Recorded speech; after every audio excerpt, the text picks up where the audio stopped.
Hello दोस्तों, आप सभी का स्वागत है मेरे चैनल माई टोटल फोलियो के अंदर। मेरा नाम है वरुण ओबरॉय।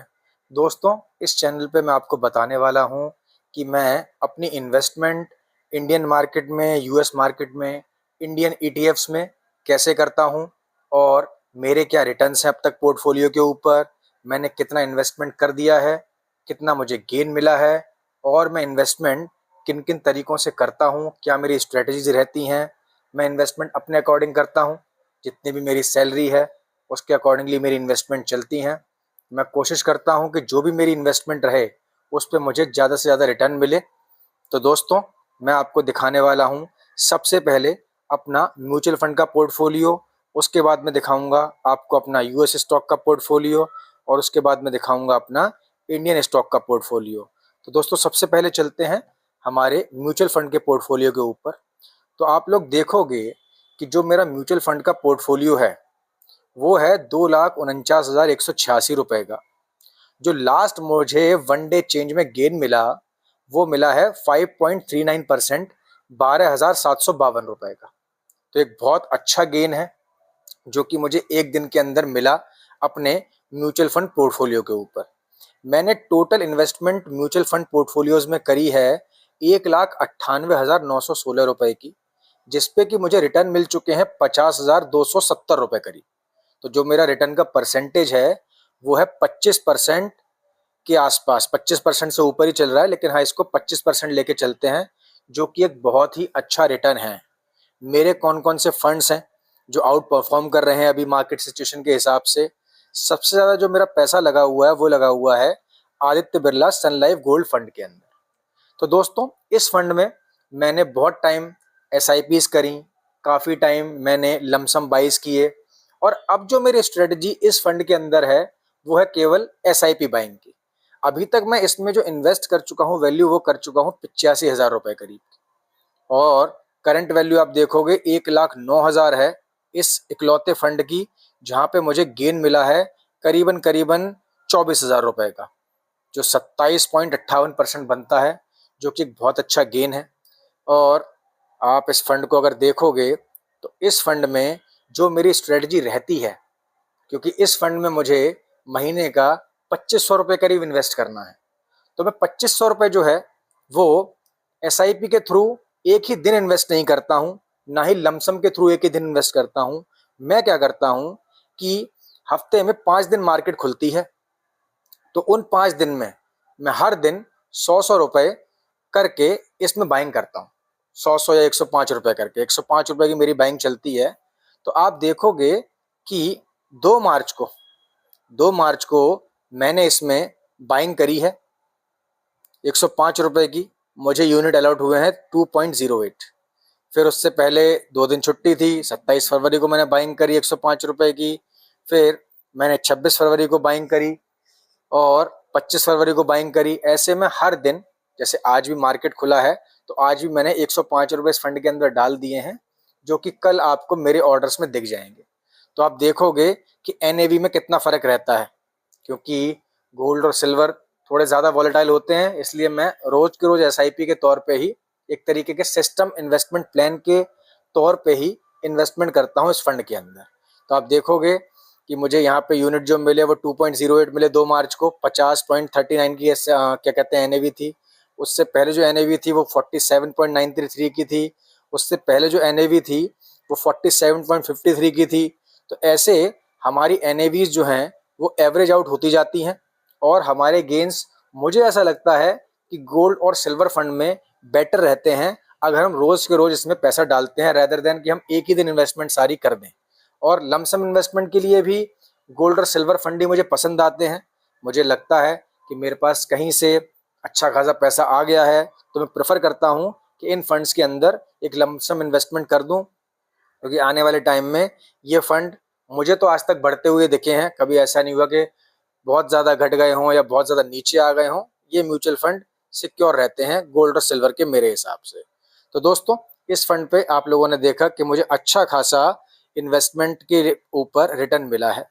उसके बाद दूसरा फंड देखो मेरा आता है Motilal Oswal gold and silver passive fund of fund.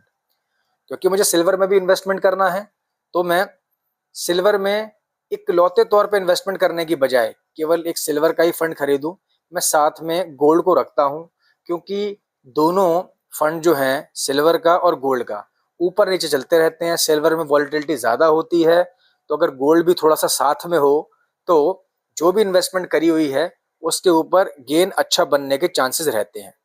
Edelweiss तीसरा फंड मेरा आता है, Edelweiss gold and silver ETF fund of fund.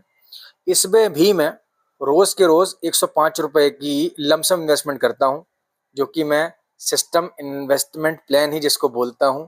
तो आप मेरी इन्वेस्टमेंट इसमें देखोगे तो ये देखो, ऑर्डर्स में जाएंगे हम, यहाँ पे हम ऑल ऑर्डर्स जब देखेंगे तो देखो 2 मार्च, 23 फरवरी, पहले मैं इसमें हफ्ते हफ्ते करता था, लेकिन कुछ टाइम से मैं एक दो दिन से मैं इसके अंदर भी SIP करने लगा हूँ रोज के रोज तौर पे।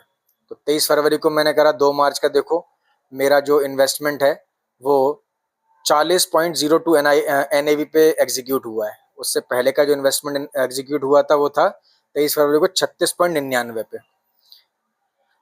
इस पर्टिकुलर फंड ने भी दोस्तों मुझे काफ़ी अच्छे गेंस दिए हैं। आप देखो यहाँ पे अगर देखोगे तो मोतीलाल ओसवाल का जो फंड है वहाँ पे मेरे 22% के गेन है। ईडलवाइज गोल्ड एंड सिल्वर का फंड है वहाँ पे मेरे 23% के गेन है। कोटक गोल्ड एंड सिल्वर पैसे फंड ऑफ फंड है वहाँ पे मेरे 24% के गेन है। और कोटक में भी मैं सेम स्ट्रेटजी अपनाता हूँ, रोज के रोज 100 रुपए की। तो देखो मेरा ऑर्डर एक 6 मार्च का ये लगा हुआ है बाय ऑर्डर, एक और बाय ऑर्डर मेरा लगा हुआ है, और यहाँ पे आप देखोगे तो बाय इन प्रोग्रेस चल रहा है, ठीक है ना। बाय प्रोग्रेस में हो गया। 2 मार्च को NAV मुझे मिली 17.91 की, और अब जो मैंने इन्वेस्टमेंट कर दी है 2 तारीख को जो मैंने इन्वेस्टमेंट करी थी वो अभी प्रोसेस नहीं हुई है, उसकी जो NAV मुझे मिलेगी वो आज 4 मार्च की मिलेगी। और आज 4 मार्च को जो करी है उसकी NAV भी 4 मार्च की मिलेगी, क्योंकि 3 मार्च को मार्केट बंद था। तो देखते हैं क्या NAV हमारे पास निकल के आती है। ये जो फंड है इसके अंदर हमें अच्छा खासा गेन हुआ है। फिर HDFC gold ETF fund of fund. तो दोस्तों ये फंड मैं आपको बताऊं, मैंने एक टाइम पे लमसम इन्वेस्टमेंट करी थी इस फंड के अंदर। मुझे नहीं पता था कि ये फंड जो गोल्ड के फंड है मुझे इतने अच्छे रिटर्न्स दे देंगे। तो आप देखो इस पे भी मुझे करीबन करीबन 24% का गेन मिला हुआ है। उसके बाद ICICI, अभी फिलहाल मैं इन फंड्स में, क्योंकि गोल्ड का एक ही फंड में मैं SIP करूं तो मैं ऑलरेडी 3 फंड में SIP कर रहा हूं गोल्ड के रोज जहां पे मैं पैसा डालता हूं। एक आदित्य बिरला का फंड है जो कि प्योर गोल्ड है, उसके बाद ईडलवाइज गोल्ड एंड सिल्वर और कोटक गोल्ड एंड सिल्वर। तो वहाँ पे मैं रोज के रोज 105 या 100 रुपये डाल के अपनी सिस्टमेटिक इन्वेस्टमेंट प्लान को जारी रखता हूँ। इनमें मैं पैसा अभी नहीं डालता हूँ, क्योंकि ना इनमें से निकालता हूँ, क्योंकि ये फंड अच्छे काम कर रहे हैं। एक एक दिन के गेन देखो दोस्तों, क्योंकि गोल्ड बहुत ज़्यादा शूट अप हुआ, जैसे ये ईरान US और इसराइल की लड़ाई हुई, तो यहाँ पे जैसे ही शूट हुआ गोल्ड, तो यहाँ पे एक दिन के गेन देखो 5% के, 5.5% के, निपॉन इंडिया पे 5% से ऊपर। फिर आता है Aditya Birla Sun Life silver ETF fund of fund. ये दोस्तों मैं कहानी आपको बताता हूँ इस फंड की। इस फंड में भी मैं अभी कोई इन्वेस्टमेंट नहीं करता हूँ। मेरा आदित्य बिरला का एक फंड चल रहा था जो कि अंडर परफॉर्म कर रहा था, तो मैंने सोचा कि ये फंड अंडर परफॉर्म कर रहा है, तो मैंने उसको स्विच कर लिया silver ETF fund of fund में। ये बात बहुत पुरानी है। तो आप देखोगे कि जितनी इसमें मैंने वैल्यू इन्वेस्ट करी है उतना ही मुझे गेन मिला हुआ है, 2.85 और 2.67 गेन मिला हुआ। क्योंकि जब मैंने इन्वेस्ट स्विच किया था ये फंड किसी दूसरे आदित्य बिरला के फंड से, तो सिल्वर बहुत ज़्यादा नीचे थी, वो बहुत ज़्यादा ऊपर चलेगी, तो मेरे गेन बहुत बढ़ गए। एक दिन का रिटर्न देखो 8.46%। ICICI prudential multi asset fund, ये फंड मैंने रखा हुआ है सेफली अपने रिटायरमेंट के लिए, और इस फंड में मेरी हर महीने की 500 रुपये की SIP बिना रुके चलती रहती है। तो आपको मैं ऑर्डर्स दिखा देता हूँ इस फंड के, आप देखोगे तो हर महीने 1 तारीख को मेरी SIP कट जाती है। यहाँ पे देखो 500 रुपये, 500 रुपये यूनिट जो मुझे एलोकेट हुई हैं वो कैसे हुई हैं। NAV जो मुझे मिला 902 रुपये का, 902.29 का NAV मिला है। उससे पहले 2 फरवरी को जो NAV मिला था वो कम था, यूनिट मुझे ज़्यादा एलोकेट हुए। उसके बाद 1 जनवरी, 1 दिसंबर, तो ऐसे हर महीने 500 रुपये मैं इस फंड में डालता हूँ। और ये फंड मैंने रखा हुआ है क्योंकि गोल्ड एंड सिल्वर बहुत वॉलेटाइल है, ठीक है ना। मार्केट कभी भी इनका नीचे हो सकता है, ऊपर हो सकता है। तो मल्टी एसेट एलोकेशन हमेशा रिटायरमेंट प्लान के लिए मुझे ऐसा लगता है बेटर है, क्योंकि ये एक सिक्योर रिटर्न मुझे दे के चली जाएगी जब मुझे इसकी ज़रूरत होगी। उसके बाद आते हैं मोतीलाल ओसवाल निफ्टी 500 फंड पे। इसमें भी मैंने अभी तक 2000 रुपये की वैल्यू जो है वो इन्वेस्ट कर रखी है। गेन कुछ नहीं है, लॉस है, क्योंकि मार्केट ऑलरेडी नीचे चल रही है। ये भी मैं 500 रुपये की SIP हर महीने इसमें करता हूँ। तो अभी तक मैं 4 से 5 SIP कर चुका हूँ। ठीक है, 4 से 5 SIP जो मैंने करी है उसके यूनिट आप देख सकते हो। 18.84 मिले, 85 मिले, 1 मिला, फिर 18 मिले। पहले NAV ज़्यादा थी, अभी NAV कम चल रही है। ये एवरेज आउट हो जाएगी जैसे ही मार्केट ऊपर जाएगा, तो मुझे इसमें भी गेंस देखने को मिलेंगे इस फंड के अंदर। तो ये फंड भी मैं बिना किसी चूक के हर महीने 500 रुपये की SIP से एग्जीक्यूट करता हूँ।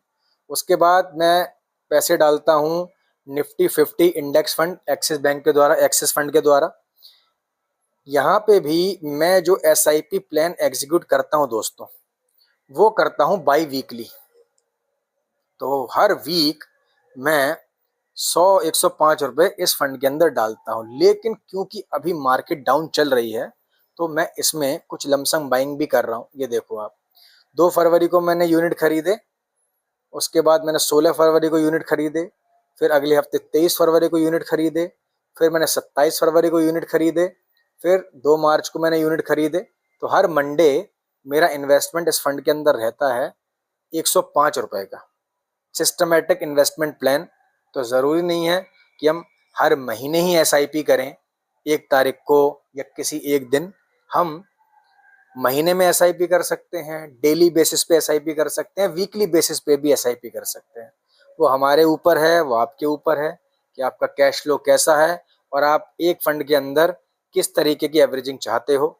तो यहाँ पे जो 50 एक्सिस 50 फंड है, निफ्टी 50, उस पर मैं हर वीक 105 रुपये डालता हूँ। मार्केट डाउन है तो मैं कुछ ज़्यादा पैसे भी इसमें डाल रहा हूँ, क्योंकि जब मार्केट बढ़ेगी तो मुझे इसमें अच्छे गेंस देखने को मिलेंगे। देखो 2 मार्च को मैंने एक अलग से 315 रुपये की इन्वेस्टमेंट करी थी, 27 फरवरी को मैंने इन्वेस्टमेंट करी थी 315 रुपये की। NAV देखो 15.21 की 27 फरवरी को थी, और 2 मार्च को 15.02 की आ गई। तो मुझे कम NAV पे ज़्यादा यूनिट अलॉट हो गए उतने ही रुपए में। अब जो मेरी अगली इसमें SIP आएगी, वो आएगी नेक्स्ट मंडे। लेकिन मैंने 4 मार्च, क्योंकि आज भी मार्केट बहुत डाउन है, मैंने आज भी इसमें 400 रुपये की लमसम बाइंग करी है, जो कि हमें कल देखने को मिल जाएगी इस फंड के अंदर। यहाँ पे उसके बाद आता है Nippon India silver ETF fund of fund. तो इसमें भी मेरी कोई इन्वेस्टमेंट अभी नहीं रहती है। ये भी एक स्विच आउट फंड था। निपॉन का एक फंड मेरा अंडर परफॉर्म कर रहा था एक टाइम पे, तो मैंने उसको सिल्वर फंड के अंदर स्विच कर दिया था। तो अभी गेन ठीक है, तो मैं इसको छेड़ता नहीं हूँ। इसमें इन्वेस्टेड वैल्यू भी कम है मेरी, कोई ज़्यादा नहीं है। ICICI प्रूडेंशियल लाइफ, ये सिल्वर का ETF फंड है, इसमें मुझे लॉस हुआ है 18.51 का, देखो लॉस है। लेकिन ये भी मुझे पता है एक दिन गेन में बदल जाएगा। 700-800 रुपये पड़े हुए हैं, तो मैं छेड़ता नहीं हूँ इस फंड को। BSE enhanced value index fund, इसमें मैंने इन्वेस्टमेंट शुरू करी है 1 मार्च से। पहला जो मेरा ऑर्डर आप इसमें देखोगे तो वो 2 मार्च को एग्जीक्यूट हुआ है, जिसपे मुझे NAV मिली है 30.29 की। यूनिट मुझे अलॉट हुए हैं 16.51। और इसमें भी मैं हर महीने 1 तारीख को 500 रुपये डालता रहूँगा। SIP मैंने ऑलरेडी रजिस्टर कर रखी है इस फंड के साथ। Aditya Birla Sun Life PSU equity fund, same इसमें 1 मार्च से ही मैंने इसमें भी इन्वेस्टमेंट चालू करी है SIP के थ्रू। तो मैं हर महीने इसमें इन्वेस्टमेंट करूँगा 500 रुपये की 1 तारीख को। पहली इन्वेस्टमेंट मैंने ऑलरेडी इसमें कर दी है, जो कि 2 मार्च को एग्जीक्यूट हो गई। इससे पहले की ये जो थोड़ी सी आप देख रहे हो, इसमें एग्जीक्यूशन 18 फरवरी की, 26 दिसंबर की, 26 दिसंबर की, ये पैसा मैंने स्विच आउट कर दिया था। देखो स्विच आउट स्विच आउट, तो ये पैसा मैंने स्विच आउट किया था सिल्वर फंड के अंदर, जो कि मैंने अभी आपको ऊपर दिखाया।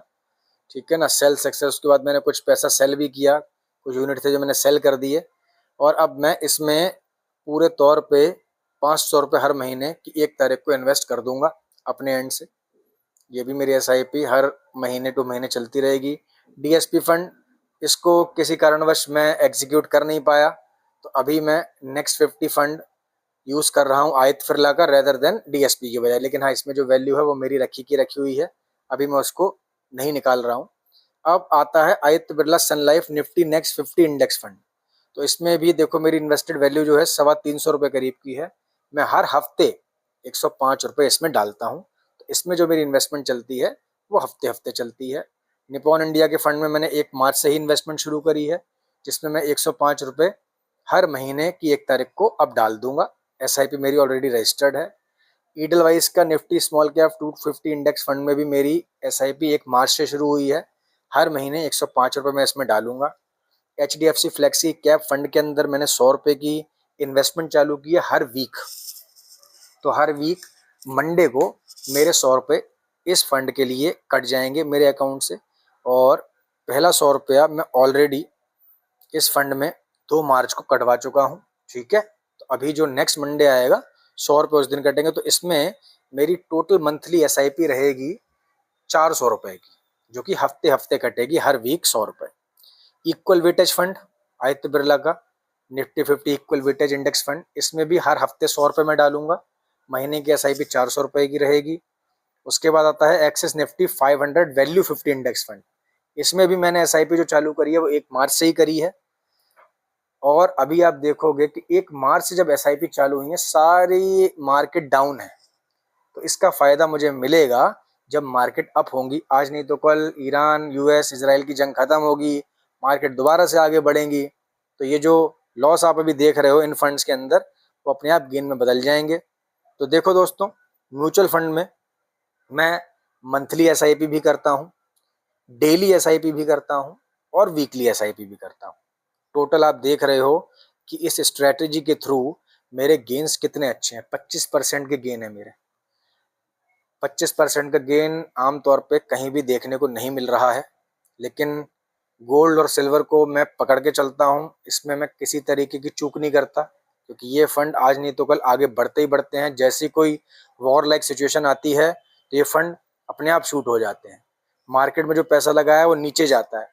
उस टाइम पे मैं सोचता हूँ कि जितनी बाइंग कर सकूँ, लमसम बाइंग वो कर लूँ अपनी क्या कहते हैं क्षमता के अकॉर्डिंग। जितनी मेरी क्षमता है पैसे डालने की मार्केट के अंदर या इन फंड्स के अंदर, और रिटर्न जब एवरेज आउट होके आती हैं तो रिटर्न अच्छी खासी एवरेज आउट होके आ जाती हैं। अब मैं आपको दिखाता हूं दोस्तों अपना इंडियन स्टॉक का पोर्टफोलियो, जहां पे मैं ETF में इन्वेस्ट करता हूं। तो आप देखोगे एक ये ICICI गोल्ड ETF मैंने जस्ट चेक करने के लिए एक बार खरीदा था कि ETF हम कैसे खरीदते हैं, कैसे एग्जीक्यूशन करते हैं। तो एवरेज प्राइसिंग देखो मुझे मिली थी 132 की। मैंने 3 यूनिट बाय किए थे इस ETF के। अभी ये 137 पे चल रहा है, तो मेरे को 15 का गेन इसमें है। लेकिन क्योंकि मेरी सैलरी के अकॉर्डिंगली अब इसमें भी बाइंग करना पॉसिबल नहीं हो पाता है, क्योंकि मैं बहुत सारा म्यूचुअल फंड में इन्वेस्टमेंट कर रहा हूँ। तो मैंने ये गोल्ड ETF अभी छोड़ दिया। वैल्यू पड़ी हुई है, बढ़ती रहेगी घटती रहेगी, मुझे उससे मतलब नहीं है। जब मुझे निकालना होगा, एग्जीक्यूट करना होगा इस फंड को, मैं कर दूंगा। जीरोधा सिल्वर ETF ये 26-27 का मिल जाता है। हर हफ्ते मेरी बाइंग इसके अंदर रहती है। एक ETF में हर वीक बाय करता हूँ। हर मंडे को मेरे अकाउंट से पैसा कट जाता है। अभी तक मैं 3 क्वांटिटी बाय कर चुका हूँ। एवरेज प्राइसिंग आप मेरी अगर देखोगे तो 26 रुपये 48 पैसे निकल के आ रही है। उसके बाद आता है जीरोधा गोल्ड। इसमें भी मैं हर हफ्ते एक ETF बाय करता हूँ। आप देखोगे 25.03 का मेरा एवरेज यूनिट निकल के आ रहा है। और ये सब मैं करता हूँ SIP के थ्रू। SIP के थ्रू करने का फायदा ये है कि एक ही टाइम पे ऑर्डर एग्जीक्यूट होता है, तो एवरेज आउट होने के चांसेस अच्छे रहते हैं, रेदर देन कि मैं देखूं कि किस टाइम पे मुझे ETF को बाय करना है। क्योंकि मैं सैलरीड पर्सन हूं और काम भी मुझे करना है, तो मुझे इतना टाइम नहीं है कि मैं मार्केट को देखता रहूं और एग्जीक्यूशन करता रहूं। थोड़ा बहुत देख सकता हूं लेकिन ज़्यादा नहीं। उसके बाद Aditya Birla Nifty health care ETF, ठीक है ना। फार्मास्यूटिकल ETF में भी मैंने पैसा डालना शुरू किया। हालांकि अभी तक मैं 2 क्वांटिटी खरीद पाया हूँ। हर वीक मेरी SIP इसमें भी कटती है। एवरेज प्राइस देखो इसमें मुझे लॉस है, 15.08 था, 14.98 इसमें निकल के आया है अभी तक मेरे को पैसा। BSE इंडेक्स फंड HDFC का ETF, जो कि मैंने हर महीने के लिए एग्जीक्यूशन पे लगाया है। तो आप देखोगे कि ये बहुत लो चला गया है। मैंने बाय किया था 2 मार्च को 91.05 के एवरेज कॉस्ट के ऊपर। तो कोई बात नहीं, हफ्ते हफ्ते इसमें भी एवरेजिंग होती रहेगी। तो ये भी कुछ टाइम बाद देखेंगे हम, तो आ जाएगा प्रॉफिट में जैसे मार्केट थोड़ी सी ऊपर जाएगी। आईसीआईसी का निफ्टी 100 ईटीएफ है, 4 क्वांटिटी में ऑलरेडी बाय कर चुका हूँ हफ्ते हफ्ते करके। एवरेज प्राइसिंग इसमें देखो ज़्यादा है, और अभी जो एवरेज प्राइसिंग चल रही है वो 27.87 की चल रही है। आदित्य बिरला निफ्टी 50 ईटीएफ, इसमें भी मैं 1 यूनिट हर हफ्ते बाय करता हूँ। तो यहाँ पे भी आप देखोगे कि मुझे लॉस ही चल रहा है, ठीक है ना। मेटल ईटीएफ आईसीआईसी का, मेटल पे दोस्तों मैं थोड़ा ज़्यादा ध्यान देता हूँ गोल्ड, सिल्वर, स्टील, और बाकी अभी दिखाऊंगा यूएस स्टॉक के अंदर कि मैं कौन कौन से और मेटल्स में करता हूँ इन्वेस्टमेंट। तो यहाँ पे भी अगर आप देखोगे तो मैं यहाँ पे हर महीने 500 रुपये डालता हूँ आईसीआईसीआई निफ्टी मेटल के अंदर। तो ये मैं वीकली नहीं करता, ये मेरी हर हफ्ते हर महीने चलती है 500 रुपीज़। तो मैंने उसी को बरकरार रखा हुआ है। तो यहाँ पे आप देखोगे 89 यूनिट्स में बाय कर चुका हूँ, 11.93 का प्राइस मुझे मिला था। अभी जो प्राइस चल रहा है वो चल रहा है 11.76 इस ईटीएफ का, तो इसमें मुझे लॉस है। तो ज़्यादातर ईटीएफ में आप देखोगे कि गोल्ड एंड सिल्वर में ही मुझे फ़ायदा है, बाकी तो सब जगह लॉस है क्योंकि मार्केट अभी बहुत डाउन चल रही है। अब आते हैं दोस्तों यूएस स्टॉक के ऊपर। तो यूएस स्टॉक मैं आपको दिखाता हूँ मेरा क्या है। तो दोस्तों देखो, यूएस स्टॉक में मुझे चल रहा है घाटा। इन्वेस्टमेंट मैंने अभी तक एक ही बार करी है, और अगली जो इन्वेस्टमेंट है वो आज 4 मार्च को एग्जीक्यूट होगी। यहाँ पे मेरे पास कुछ होल्डिंग्स हैं, तो यहाँ पे मैं यूरेनियम में दोस्तों डालता हूँ पैसा, ठीक है। यहाँ पे मुझे थोड़ा सा गेन मिला हुआ है, मेरी एवरेज बाइंग थी $50 करीब की, एवरेज $50 मिला था। अभी ये यूरेनियम चल रहा है $51.99 पे। और सेमीकंडक्टर में मैं पैसा डालता हूँ ईटीएफ में, जहाँ पे $381 $381 की एवरेज बाइंग थी, 391 चला गया, ये भी गेन मुझे चल रहा है। रॉकेट लैब एक कंपनी है जहाँ पे मैं स्टॉक में इन्वेस्ट करता हूँ यूएसए की, $68 की एवरेजिंग आप देखोगे। अभी ये स्टॉक चल रहा है $70 के करीब, तो इसमें भी मुझे फ़ायदा है। कॉपर में मैं पैसा डालता हूँ, तो कॉपर में भी आप देखोगे कि मेरी एवरेज बाइंग चल रही है $84.12 की, और अभी ये $86.92 के ऊपर है। एएमडी में स्टॉक में मैं पैसा डालता हूँ, ये देखो मैंने एवरेजिंग क्या करी थी $201 की, और अभी ये स्टॉक बहुत नीचे चला गया, तो यहाँ पे अच्छा खासा लॉस मुझे हुआ है। एपीएलडी एक एआई कंपनी, और एआई स्टॉक्स को ये बूस्ट देती है। यहाँ पे मैंने $34 पे एवरेजिंग करी थी, आज ये चल रहा है $26 पे। एनवीडिया में पैसा डालता हूँ मैं, $184 पे बाइंग करी थी, $180 ये चल रहा है। कुछ ऑर्डर मेरे एग्जीक्यूट होने हैं, जहाँ पे अब मैंने नैस्डैक के अंदर भी पैसा डालना शुरू किया है। तो मैं एसआईपी आपको दिखा देता हूँ।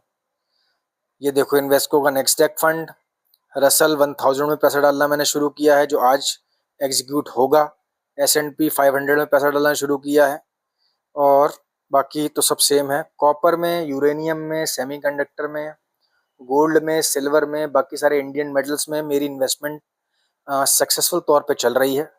तो ओवरऑल अगर मैं गेन देखूं तो ओवरऑल गेन मेरे अच्छे हैं, और क्योंकि एवरेज बाइंग हर महीने, हर हफ्ते, हर डेली बेसिस पे चल रही है मेरी, तो मुझे रिटर्न्स जो हैं वो अच्छे खासे देखने को मिल जाते हैं।